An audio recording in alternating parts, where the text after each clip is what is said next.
welcome back to our channel. My name is Sarah. And I'm Solo. And today we're talking about money. We asked you guys last week to give us your money questions, and boy, you came through. We got a whole lot of great ones, so we want to tackle some of those today. We tried to do it in the car while we were driving. The audio was horrible. Didn't turn out very well. So we're doing it again in our kitchen where it's quiet.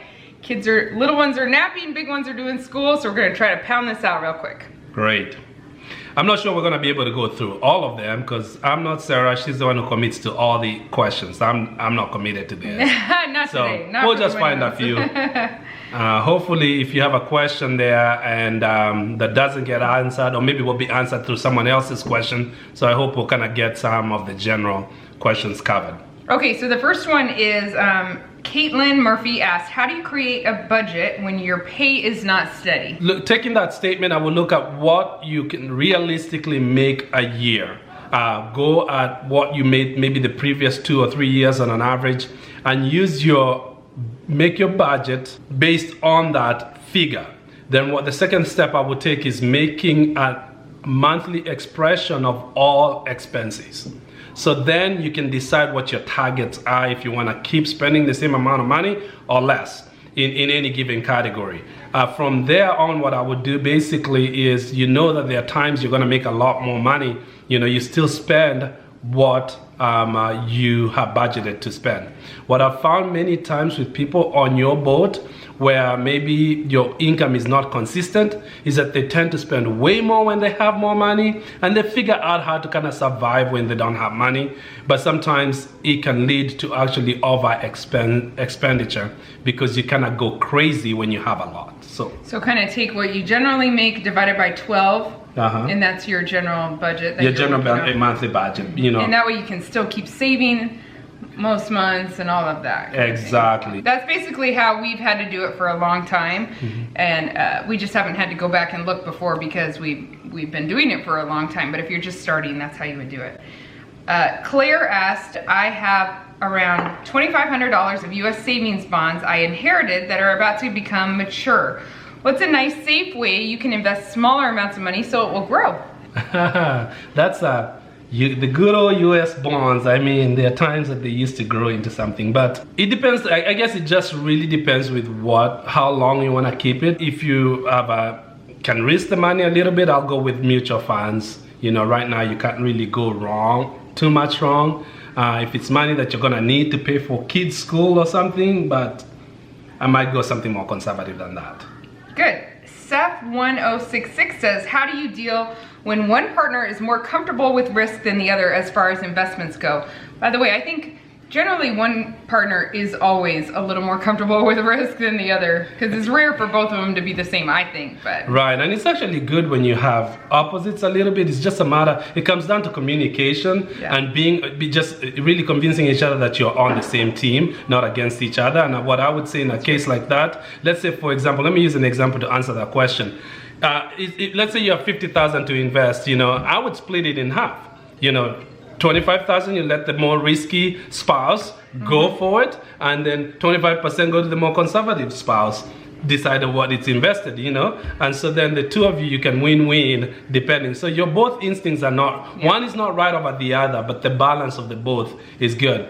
So I would say more so it's a question of communication in marriage or relationship, and having the partner deciding that, we are on the same team. We're not competitive. So it comes down to that. There have been a number of times when we're not on the same page ourselves in our marriage about how to deal with money. And I think just even spending time to communicate the why we each feel that way. And for me, I'm not the money person as much, but I like to be involved. So just him making sure he understands what I feel about it and why, and then me understanding why he feels that way, and just like that communication part makes all the difference, because you want to be heard, that kind of thing. I mean, it's marriage. Money will work on your marriage. Totally. It really is about being on the same page. But you can, if you have from a strategic standpoint, I'd say you can split whatever the amount is being invested. One half half down the line, and over time, one will have the bragging rights. So, Tracy Rise, I probably am not saying any name right, so please forgive me. But thank you guys for your questions. How do you stay on track with your budget with all the temptations, sales, wants, all that kind of thing? I could say, I'll speak to this one because I am the one that spends more money because I do the grocery shopping and shop for the kids stuff, all that kind of thing. And I'm the one more tempted by Amazon sales and that kind of thing. But I would say when it's keeping ads and sales ads and all that kind of thing out of your life more helps a lot. We don't have cable, and since we don't have cable, we don't get a lot of ads. Man, that makes a big difference. It's amazing how much we are bombarded all the time with ads, and soon you're like, I need this, I want that. Even just watching YouTube, I can feel like that sometimes. And so if we are aware of it, we can guard ourselves against it. For me, I do once a month grocery shopping even, and that keeps me just from buying impulse buying. I stay out of the stores unless I need something, and then I know exactly what I need.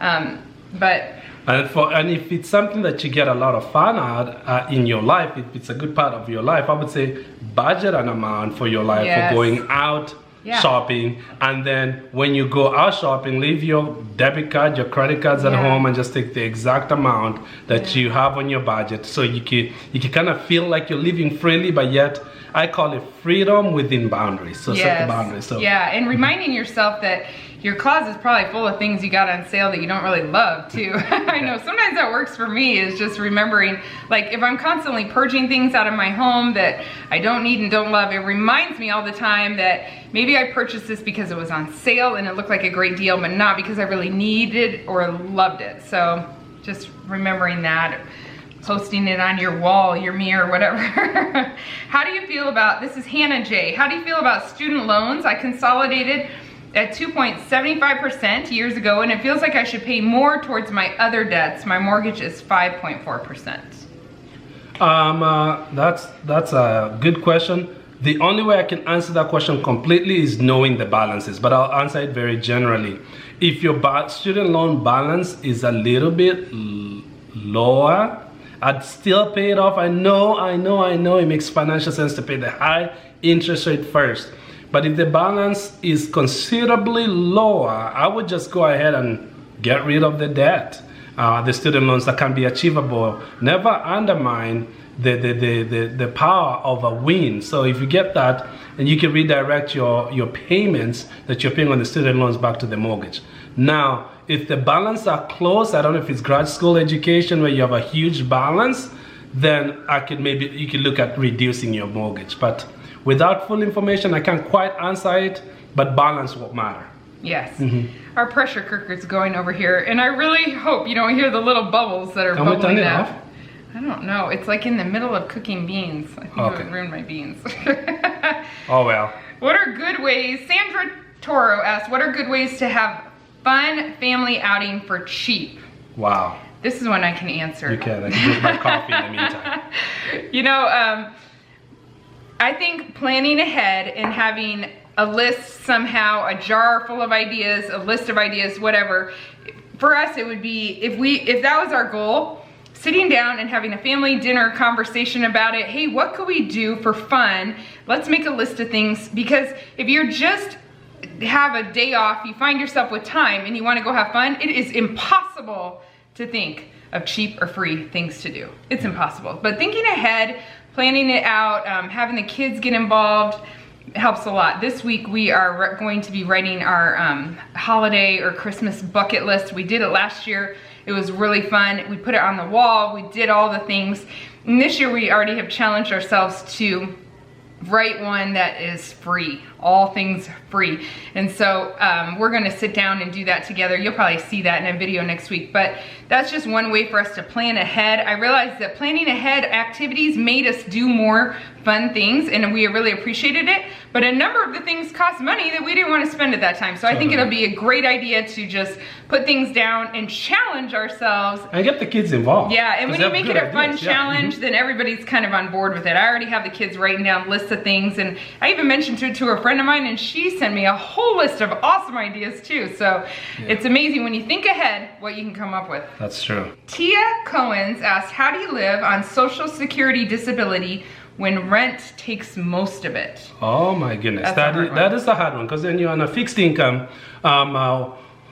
Something, if you don't like your lifestyle, it's a very, one or two things could happen. Is an opportunity to make any other more money some way outside of your Social Security. I don't know what your situation is.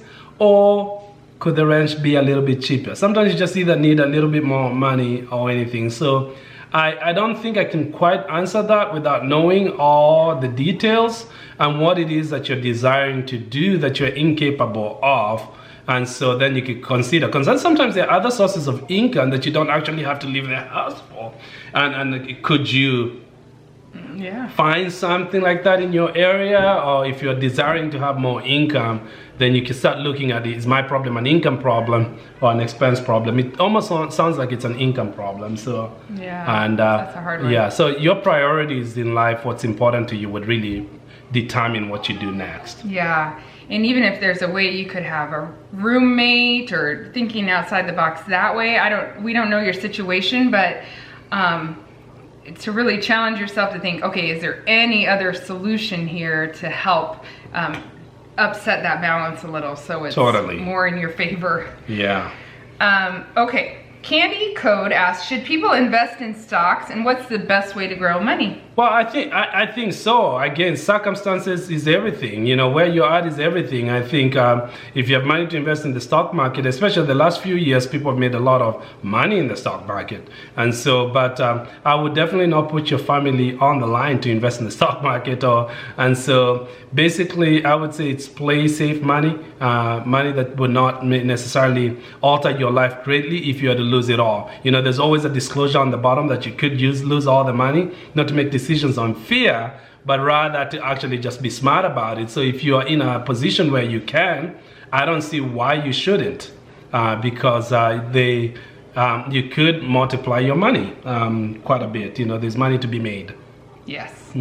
Okay, Rico Watson said, can't wait for this video. Oh, that's so nice. You guys are so sweet all the time.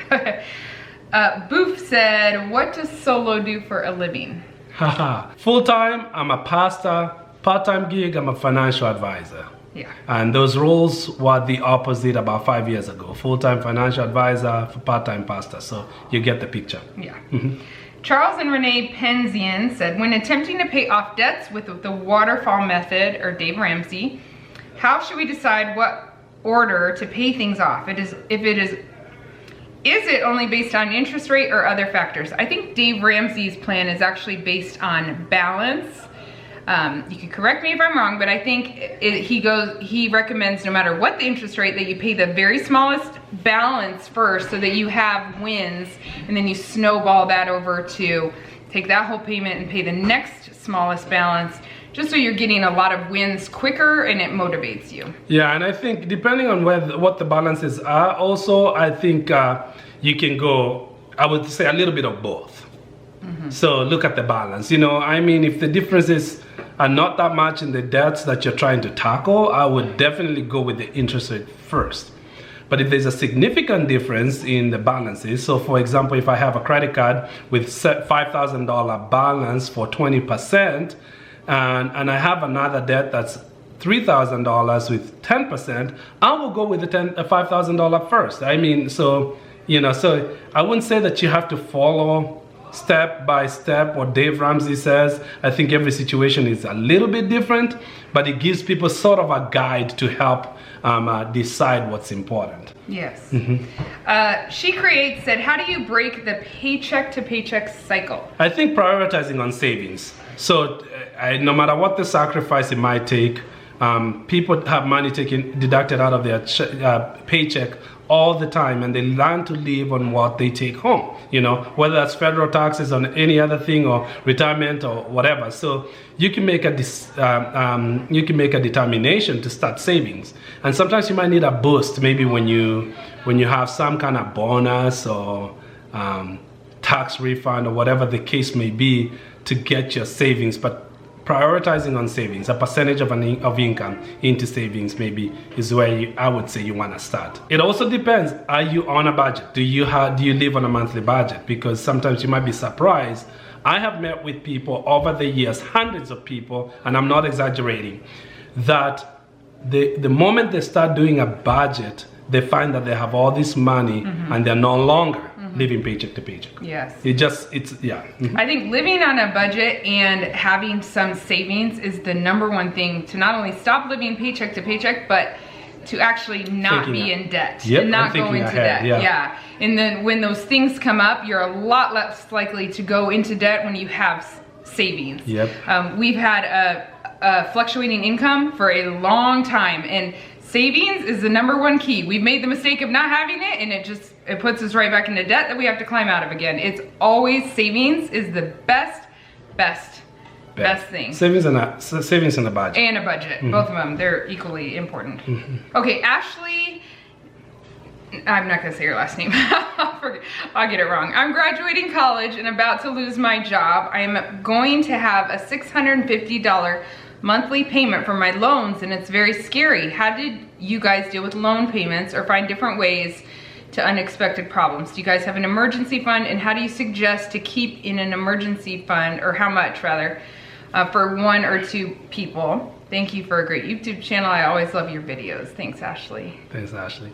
Well, as far as how much goes in terms of setting your cash savings in, that is really dependent on your lifestyle, your income, and whatnot. So that amount can vary greatly depending on lifestyle. Student loans, the only thing that's bad about that is that you have to pay it back sometimes. So even student loans, even if you're getting tax write-off on the interest and whatnot, you're always better off paying it off. And so